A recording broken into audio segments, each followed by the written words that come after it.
टूटे हुए सपने की सुने कौन सिसकी, अंतर को चीर व्यथा पलकों पर ठिठकी, हार नहीं मानूंगा रार नहीं ठानूंगा, काल के कपाल पर लिखता मिटाता हूँ, गीत नया गाता हूँ, गीत नया गाता हूँ।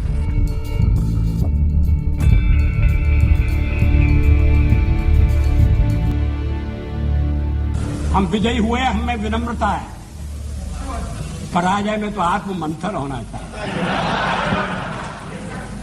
सत्ता का खेल तो चलेगा, सरकारें आएंगी जाएंगी, पार्टियां बनेगी बिगड़ेंगी, मगर ये देश रहना चाहिए, इस देश का लोकतंत्र अमर रहना चाहिए। इसे मिटाने की साजिश करने वालों से कह दो चिनगारी का खेल बुरा होता है। इसे मिटाने की साजिश करने वालों से कह दो चिनगारी का खेल बुरा होता है। औरों के घर आग लगाने का जो सपना, वह अपने ही घर में सदा खड़ा हो।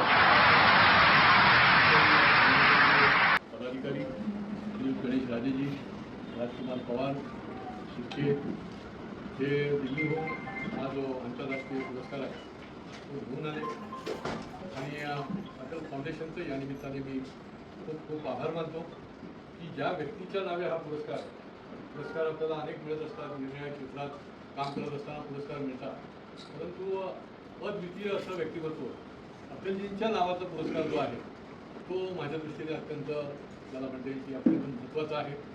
कारण की अटलजींचं सारं जीवन जे आहे ते या देशाच्या महानायकासारखं आहे की ज्यांनी एक आदर्श लोकप्रतिनिधी कसा असला पाहिजे, आदर्श राजनीतिकार कसा असला पाहिजे, याचं उत्तम असं उदाहरण अटलजींच्या रूपाने अनेक पिढ्यांना त्या निमित्ताने मिळालेलं आहे की जे सहृदय होते, कवी मनाचे होते, कंठरपण होते, परंतु वक्तृत्व, नेतृत्व, कर्तृत्व याच्यामध्ये देखील त्यांनी उंच अशी भरारी घेतली होती.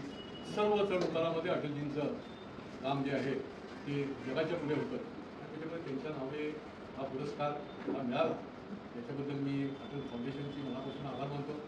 तर म्हणजे त्या ठिकाणी मला त्यांची जर संधी झाली असती तर या निवडणुकांच्या काळामध्ये एकदम 2 दिवस दिल्लीला जाणं हे उचित नव्हतं.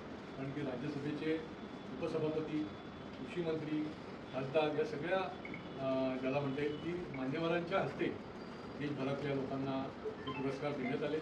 आणि पुन्हा एकदा या निमित्ताने ही एक प्रकारची पाठीवर छाप आहे. जे काही मी 40-42 वर्ष काम करत आलो ते पुरस्काराकरता नव्हतं करत, निर्णय क्षेत्रामध्ये आपण योगदान दिलं पाहिजे आणि त्या दृष्टीने काम करत होतो.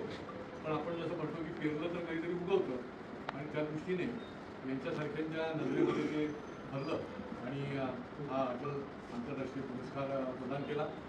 याच्यामुळे तुमच्या कामाकरता देखील मला एक ऊर्जा प्राप्त झालेली आहे आणि त्यामुळे मी निश्चितपणे अटल फाउंडेशनचं ऋणी आहे आणि आपल्या सगळ्यांना मी धन्यवाद देऊ. कारण की पुरस्कार हा जरी मला एकट्याला असला तरी या पुरस्काराच्या मागे शेकडो हजारो लोक आहेत. ज्या निर्णय संस्थांमध्ये मी काम केलं त्या प्रत्येक संस्थेचे माझे सहकारी यांचा त्याच्या पाठीमागे हात आहे आणि त्याच्यामुळे हा सगळ्यांचाच पुरस्कार आहे आणि त्याच्यामुळे तो त्यांनासुद्धा अर्पण करण्याला केला गेला पाहिजे अशी माझी भूमिका आहे.